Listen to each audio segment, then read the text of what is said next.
नमस्कार साथियों, स्वागत है आप सभी का आपके YouTube channel RBSC school education में। आज आपका एक महत्वपूर्ण विषय एसएसटी का एग्ज़ाम है, जिसके मैंने कुछ क्वेश्चंस बनाए हैं और इन क्वेश्चंस में लगभग आपके पेपर में आने की संभावना है। तो इनको अच्छे से याद करना है। और याद करना क्या है, इनको जो पढ़ोगे, पढ़ने के बाद उसका आंसर है वो थोड़ा अपने को ध्यान से देना है और कुछ नहीं है। बाकी इसमें कोई बड़ी विशेष चीज़ नहीं है, लेकिन ये चीज़ विशेष अपने लिए अगर याद हो गई, इसमें से अगर 2 या 3 क्वेश्चन पढ़ते हैं तो अपने लिए बहुत इंपॉर्टेंट है। जैसे देखेंगे, भारत की जो करेंसी जारी करता है वो कौन करता है? आरबीआई करता है, रिजर्व बैंक ऑफ इंडिया।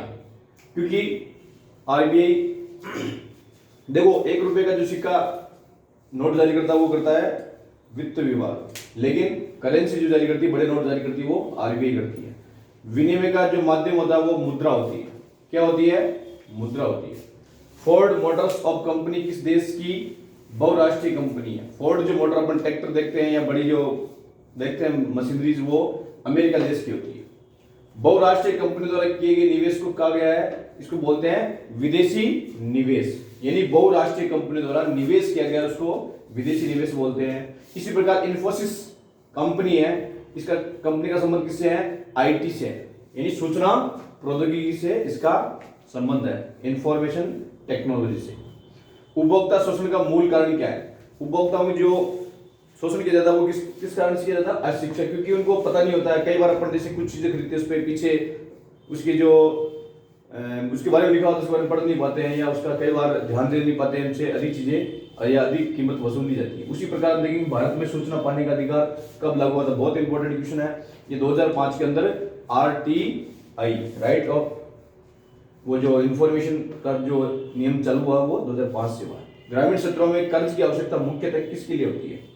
मतलब जो ग्रामीण क्षेत्र में जो अधिकतर ऋण लिया जाता है वो फसल उद्योग के लिए लिया जाता है, न कि अलग कार्य के लिए। सरकार द्वारा अवरोध अथवा प्रतिबंधों को हटाने की जो प्रक्रिया है ना, उसको हम उदारीकरण बोलते हैं। क्या बोलते हैं उसको?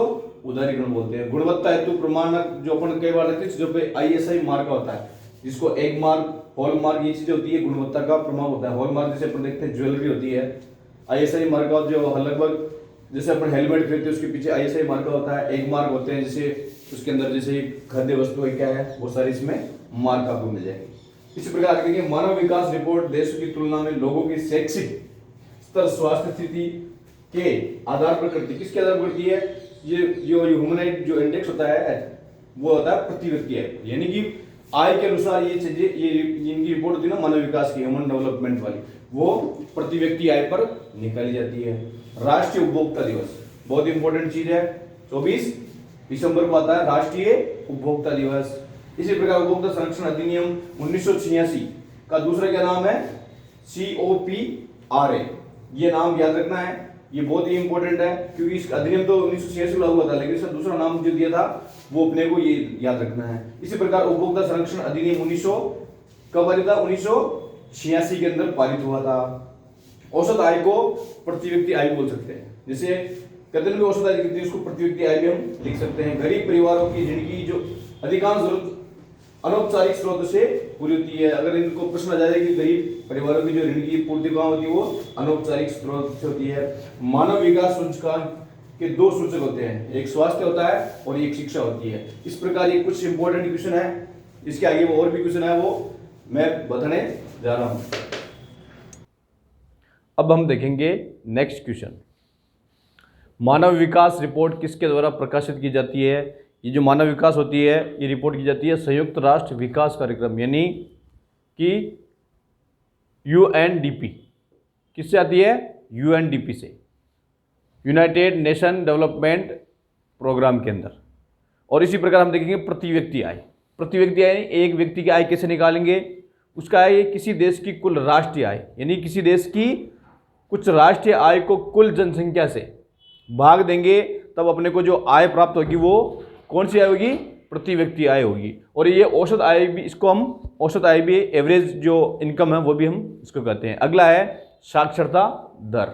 साक्षरता दर यानी जो पढ़ाई का दर वो कैसे निकालेंगे? साक्षरता दर 7 वर्ष या उससे अधिक, यानी कि इसका निकालने का जो फॉर्मूला है उसमें अपन 7 वर्ष या उससे अधिक आयु वर्ग के लोगों में साक्षर जनसंख्या का अनुपात निकालेंगे, उसे हम साक्षरता दर कहेंगे। जैसे देखो इसमें दो चीज़ें इंपॉर्टेंट है, पहला है 7 वर्ष से आयु या उससे अधिक, और दूसरा है आयु वर्ग के लोग हैं वो साक्षर होने चाहिए, उनकी जो जनसंख्या का अनुपात होगा वो साक्षरता दर कहलाती है।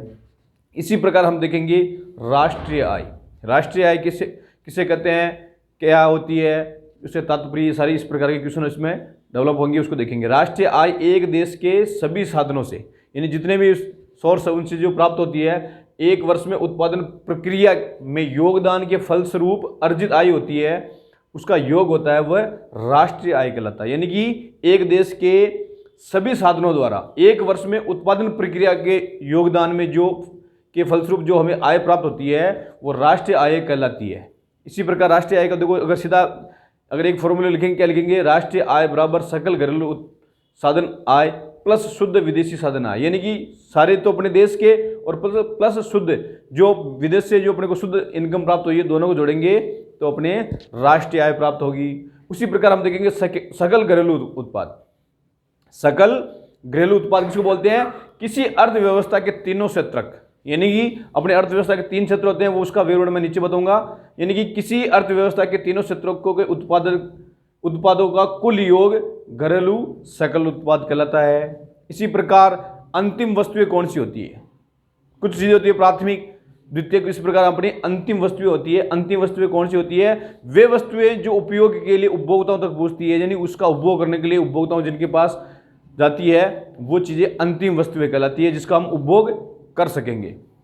इसी प्रकार प्रच्छन्न बेरोजगारी, क्या है, प्रच्छन्न बेरोजगारी। बेरोजगारी होती है, उसमें एक प्रकार होता है प्रच्छन्न बेरोजगारी, अल्प बेरोजगारी की वह स्थिति जहां प्रत्येक रूप से सभी लोग काम कर तो रहे हैं, यानी कि आदमी काम तो कर रहे हैं लेकिन अपनी क्षमता से कम है, यानी कि जितना काम करना चाहिए उससे कम है, और इसको क्या देखो, इसको छिपी हुई अल्प बेरोजगारी कहलाती है। ये क्या होती है, छिपी हुई बेरोजगारी या छिपी हुई अल्प बेरोजगारी कहलाती है। इसमें किसी भी व्यक्ति को पूर्ण रोजगार प्राप्त नहीं होता है, और ये प्रच्छन्न बेरोजगारी कहलाती है। यानी कि जैसे 10 आदमी हैं, 10 व्यक्ति एक छोटे से खेत में काम कर रहे हैं, काम तो कर रहे हैं लेकिन उनका पूर्ण क्षमता नहीं हो रही उसमें, वो काम क्या होगा, जहां 2 व्यक्ति काम कर सकते हैं वहां 10 व्यक्ति काम कर रहे हैं, तो वो छिपी हुई बेरोजगारी, यानी सभी को लग रहा है कि हम मजदूरी कर रहे हैं लेकिन उनको मजदूरी का पैसा नहीं मिल रहा है, उसको हम बोलते हैं प्रच्छन्न बेरोजगारी।